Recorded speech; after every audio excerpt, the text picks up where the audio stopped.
Hello friends and welcome back. दोस्तों, हमारे channel में आप सबका फिर से स्वागत है। फ्रेंड्स, अपने पिछले वीडियो में हमने ऑसिलेटर सर्किट्स के बारे में, बेसिक ऑसिलेटर सर्किट्स के बारे में बात की थी।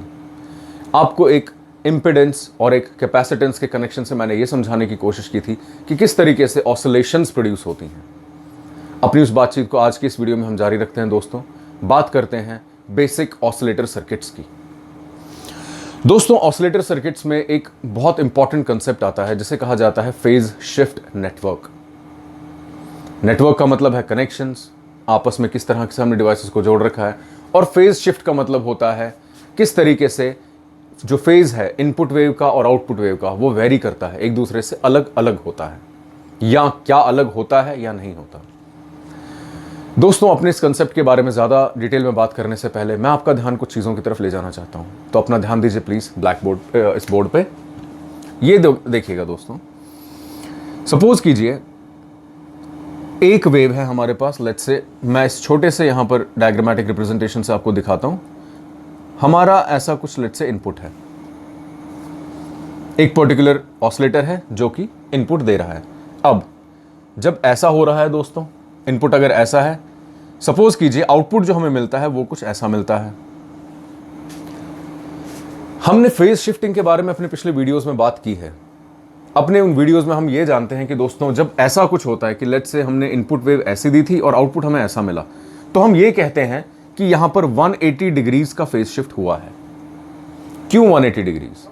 इसके बारे में इन डिटेल समझना बहुत जरूरी है। दोस्तों फ्रेंड्स, जनरली जब भी हम डिग्रीज की बात करते हैं तो आपको याद होगा अपने पिछले वीडियोस में हम आपको क्वाड्रेंट सिस्टम या फिर एक्स वाई जेड एक्सीस के बारे में बता चुके हैं कि किस तरीके से किसी भी वेव फॉर्म का एंगल बदलता है। कहने का मतलब ये है, अगर हम इस सिस्टम को देखें एक्स वाई, फिलहाल हम 2 डायमेंशनल एक ऑब्जेक्ट के ऊपर रिप्रेजेंटेशन दे रहे हैं, आपको मैं बता रहा हूं, तो हम 2D में इसको लेते हैं। लेट्स से मैंने इसको कहा ये एक्स एक्सेस है, ये है वाई एक्सेस। कोई भी वेव दोस्तों, सबसे पहले ये एंगल जहां पर मैंने इस टाइम मार्कर का ये निब रखा हुआ है, ये है 0 डिग्री। अब कोई वेव शुरू होती है, हमने जैसे बताया कि वेव फॉर्म्स अलग अलग हैं। लेट्स एक बेसिक साइन वेव लेते हैं। इस वेव के एंगल्स क्या है वो आप यहां से देख सकते हैं। इस टाइम पर जहां पर मैंने अभी इस टाइम पर मार्कर का ये निब रखा हुआ है, इस टाइम पर इसका एंगल है 0 डिग्री। थोड़ा आगे चलूं तो 10 डिग्री, थोड़ा आगे चलूं 20 डिग्री, फिर कुछ आगे बिल्कुल सेंटर में तो 45 डिग्री यहां पे, और फिर जब नेक्स्ट 45 नहीं, यहां पर ये 90 डिग्री है। क्यों है 90 डिग्री? बिकॉज यहां पर ये जो वेव है ये इस एक्सेस से परपेंडिकुलर है, बिल्कुल इसके सिधाई में वर्टिकली ऊपर है। यानी यहां पर ये जो एंगल है दोस्तों, ये 90 डिग्री हुआ। यहां पर ये चलते चलते जब ये वापस आ गया, अब यहां पर एंगल है 180 डिग्री। इसी तरीके से दोस्तों एंगल्स की शिफ्टिंग का कॉन्सेप्ट आता है कि कहां से फेज एंगल होते हैं। और फेज एंगल से मेरा मतलब यह है, अब अगर मैं एक अलग इंक से लेट्स से इस रेड इंक से आपको दिखाऊं, सपोज करते हैं हम कि ये किसी सर्किट की इनपुट वेव है जो इस पर्टिकुलर शेप में है। अब अगर दोस्तों, जब इस वेव का इनपुट वेव का 90 डिग्री था, यहां से मैं ड्रॉ करता हूं दूसरी वेव बिल्कुल इसके जैसी।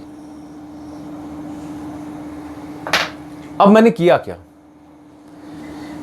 ये वेव कब शुरू हुई? जो नेक्स्ट मैंने रेड इंक से आपको यहां दिखा रखी है, ये वेव कब शुरू हुई? जब पहली वेव का ऑलरेडी 90 डिग्री क्रॉस हो चुका था। जब पहली वेव 90 डिग्री पर थी, तब जाकर इस वेव का 0 डिग्री आया, तब ये वेव शुरू हुई। ऐसे हम कहते हैं कि ये दोनों वेव्स आपस में 90 डिग्री, ये जो छोटा आप देख रहे हैं ये सिंबल 90 डिग्री, ये डिग्री का सिंबल है, 90 डिग्री आउट ऑफ फेज है। ये होता है कंसेप्ट फेज डिफरेंट होने का, या यूं कहें कि फेज शिफ्टिंग का।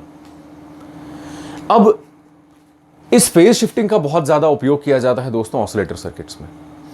उसका रीजन ये है, जब भी हम ऑसिलेटर सर्किट्स की बात करते हैं तो हम बात करते हैं ऑसिलेशंस की, और जब हम ऑसिलेशंस की बात करें दोस्तों, तो वहां नेचुरली बात आती है 2 चीजों की। क्योंकि पिछली वीडियो में जैसे मैंने आपको बताया था कि एक बेसिक ऑसिलेटर सर्किट क्या होता है, एक amplifier connected with a feedback network. यानी एक बेसिक एम्पलीफायर जो कि एक ऑपरेशनल एम्पलीफायर भी हो सकता है, या एक ट्रांजिस्टर की तरह एक्टिव डिवाइस भी हो सकता है, और उसके साथ फीडबैक, यानी आउटपुट से कुछ पोर्शन हमने वापस फीडबैक किया इनपुट पे।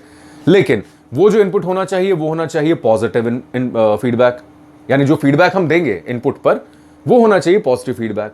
क्योंकि अगर वो नेगेटिव हुआ तो डिवाइस एम्पलीफायर तो अच्छा बनेगा लेकिन ऑसिलेटर नहीं बन सकता। क्यों नहीं बन सकता वो बात भी हम कर चुके हैं, क्योंकि पॉजिटिव फीडबैक का मतलब होता है आउटपुट जो हमें मिलेगा वो इन फेज होगा, यानी उनके बीच में फेज डिफरेंस नहीं होगी इनपुट और आउटपुट के बीच में।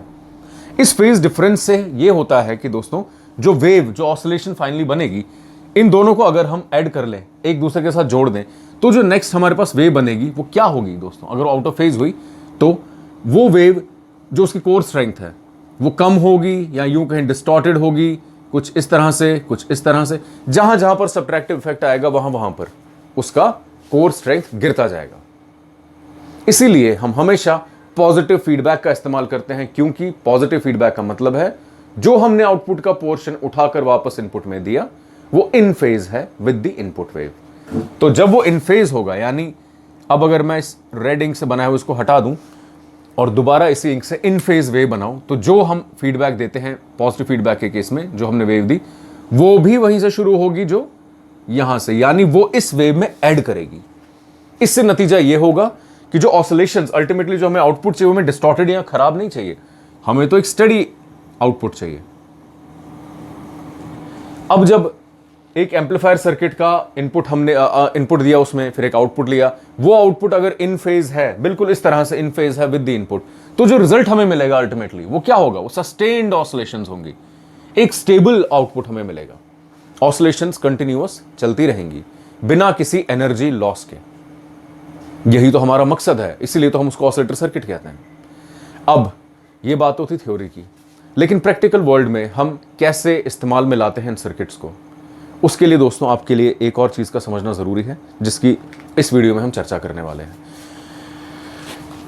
दोस्तों इन बातों को ध्यान में रखते हुए जो अब तक हमने की, हम एक चीज आज डिस्कस करते हैं। सपोज कीजिए दोस्तों अगर एक कैपेसिटर है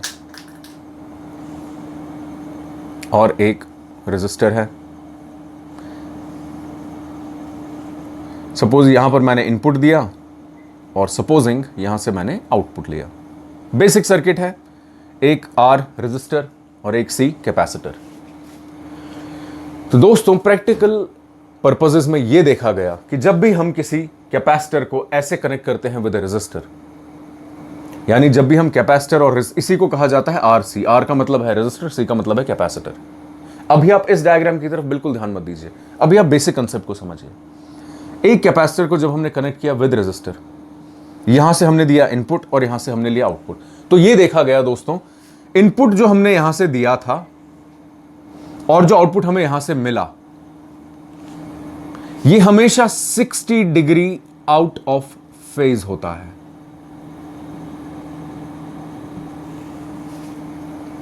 ऐसा क्यों होता है? ऐसा दोस्तों इसलिए होता है क्योंकि आपको याद होगा मैंने आपसे कहा था, जब भी किसी अल्टरनेटिंग करंट को या अल्टरनेटिंग वेव फॉर्म को कैपेसिटिव सर्किट, जिस सर्किट में कैपेसिटर लगा हो, उसमें हम अप्लाई करते हैं, तो वहां पर एक चीज आती है जिसे कहा जाता है रिएक्टेंस। रिएक्टेंस का मतलब कैपेसिटर्स और इंडक्टर्स, इन दोनों कंपोनेंट्स की वजह से अल्टरनेटिंग करंट को मिलने वाली रुकावट, उसे कहा जाता है रिएक्टेंस। अल्टरनेटिंग करंट को ये चीजें रोकती है। कौन सी चीजें? कैपेसिटर और इंडक्टर। लेकिन जब जिस सर्किट में सिर्फ कैपेसिटर लगा हो तो इसी को हम कहते हैं कैपेसिटिव रिएक्टेंस, क्योंकि यहां पर इंडक्टर तो है ही नहीं। अगर खाली इंडक्टर होता तो हम कहते हैं इंडक्टिव रिएक्टेंस। दोस्तों कैपेसिटिव रिएक्टेंस की जो वैल्यू है, इसका सिंबल होता है XC, वो इक्वल होता है 2 पाई FC। इसका मतलब क्या है? इस इक्वेशन से हम क्या समझ सकते हैं? दोस्तों इस इक्वेशन से एक बहुत इंपॉर्टेंट बात हमारी समझ में आनी चाहिए, वो ये, आप इस बात पर गौर कीजिए। देखिए पाई जो है वो तो एक नंबर है जिसका न्यूमेरिकल वैल्यू है 22/7, या इन शॉर्ट कहे तो 3.14। ये जो इक्वेशन है ये कई सारी कैलकुलेशंस के बाद हमने इस नतीजे पर पहुंचे। XC है कैपेसिटिव रिएक्टेंस, कितनी हुई? 1/2 पाई। 2 को मल्टीप्लाई कर दीजिए आप 3.14 से, या 22/7, 3.14 इजी कैलकुलेशंस के लिए हम इस्तेमाल करते हैं। ये इसकी फिक्स्ड वैल्यू है और उस नंबर को हम कहते हैं पाई, जैसा कि आपने बेसिक मैथमेटिक्स में सुना होगा। F होता है जो अल्टरनेटिंग करंट है या अल्टरनेटिंग वेवफॉर्म है, उसकी फ्रीक्वेंसी, उसके साइकिल्स पर सेकेंड। साइकिल्स पर सेकंड का कंसेप्ट हम अपने पिछले वीडियोस में भी डिस्कस कर चुके हैं। सी क्या है? सी है उस कैपेसिटर की वैल्यू जो कि माइक्रोफेरेड्स में या पिकोफेरेड्स में या नैनोफेरेड्स में हो सकती है। जनरली हम उसको माइक्रोफेरेड्स में कंसिडर कर सकते हैं कैपेसिटर की वैल्यू। इससे हमें यह समझ में आता है दोस्तों, जितनी ज्यादा फ्रीक्वेंसी होगी, इस इक्वेशन से बेसिक मैथमेटिकल फंडामेंटल प्रिंसिपल है, जितनी फ्रीक्वेंसी ज्यादा होगी उतनी ही कैपेसिटिव रिएक्टेंस कम होगी। क्यों? क्योंकि इस इक्वेशन का मतलब यह है कि फ्रीक्वेंसी जो है वो इनवर्सली प्रोपोर्शनल है। इनवर्सली प्रोपोर्शनल का मतलब होता है जितनी एक दो वैल्यूज इनवर्सली प्रोपोर्शनल तब कही जाती हैं जब एक के बढ़ाने से दूसरी कम हो जाए। अगर एक के बढ़ाने से दूसरी भी बढ़ती है तो उसे कहते हैं डायरेक्टली प्रोपोर्शनल। अब फ्रीक्वेंसी इनवर्सली प्रोपोर्शनल है बिकॉज 1 है, यानी फ्रीक्वेंसी को जितना हम ज्यादा करेंगे तो कैपेसिटिव रिएक्टेंस उतनी कम होगी, और फ्रीक्वेंसी जितनी कम होगी कैपेसिटिव रिएक्टेंस उतनी ज्यादा होगी। कहने का मतलब क्या है दोस्तों कि कैपेसिटिव रिएक्टेंस बहुत बड़ा इंपैक्ट डालती है फ्रीक्वेंसी के ऊपर, या उल्टे शब्दों में फ्रीक्वेंसी जो है वो भी इंपैक्ट डालती है कैपेसिटिव रिएक्टेंस के ऊपर। इन दोनों के बीच का ये रिश्ता होता है, इनवर्स रिलेशनशिप। एक के बढ़ाने से दूसरा कम होगा। अब किसी भी सर्किट में दोस्तों, अब हम बात कर रहे हैं फिलहाल, हमने तो यहां पर खाली कैपेसिटिव रिएक्टेंस की बात की, लेकिन ये जो रेजिस्टर हैं, सपोज कीजिए इस सर्किट की बात कर रहे हैं, कैपेसिटिव रिएक्टेंस एक चीज है, लेकिन ये रेजिस्टर भी तो लगा हुआ है, यानी सर्किट में एक रेजिस्टेंस भी होगी। अब टोटल रेजिस्टेंस इस सर्किट की क्या हुई? आप याद कीजिए जब हमने बात की थी इंपेडेंस की, कि कैपेसिटिव रिएक्ट या टोटल, यूं कहूं कि रिएक्टेंस कितनी है उसको अगर जोड़ दिया जाए रेजिस्टेंस कितनी है तो हमें पता चलता है सर्किट की इंपेडेंस कितनी है। टोटल उसमें रेजिस्टेंस हो, रेजिस्टेंस यानी हम डीसी के केस में हम रेजिस्टेंस कह सकते हैं। अब अगर कैपेसिटिव रिएक्टेंस की बात कर रहे हैं यानी अल्टरनेटिंग वेवफॉर्म को कितना दे रहा है, कितनी ज्यादा अपोजिशन, ओवरऑल जो टोटल करंट है उसको टोटल कितनी रुकावट मिल रही है। एक तो इस कैपेसिटर की वजह से मिल रही है ये एक्सी, दूसरा इस रेजिस्टर की अपनी रेजिस्टेंस है, ये भी तो रोक रहा है। तो टोटल जो वो अपोजिशन बनी उसे कहा जाता है इंपेडेंस, और वो हमेशा बराबर होती है। इस केस में अगर हम देखें,